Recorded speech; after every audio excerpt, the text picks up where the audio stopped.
Hi, my name is Tanishka A Sharma, and I'm currently an industrial design student at Montclair State University. The most powerful designs are often the ones we don't notice. A wrench that fits perfectly in a mechanic's hand, a subway car that carries millions without a second thought. But sometimes design becomes visible for the wrong reasons, like hostile architecture, where there are spikes and ledges and bars on benches. And as a designer, it's a constant reminder that when design fails people, it cannot be ignored. This belief is why I chose to become an industrial designer in the first place. Anyone can create a product, but only a few reach the root cause. When I worked with Ingersoll Rand on an impact wrench, I didn't stop at just surveys or speaking to people in their offices. I went to the mechanics, the people that gripped the tool for 8 hours a day and used that tool consistently. I observed every moment and every habit. The result?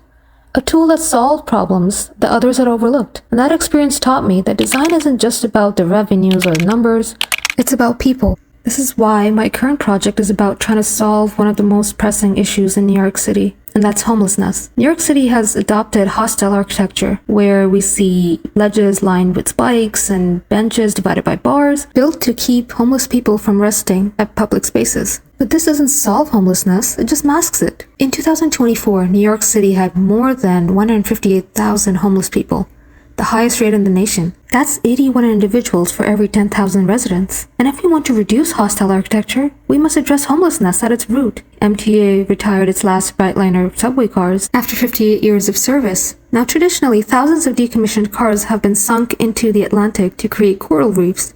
But not all are used this way. Some sit idly, and some are scrapped.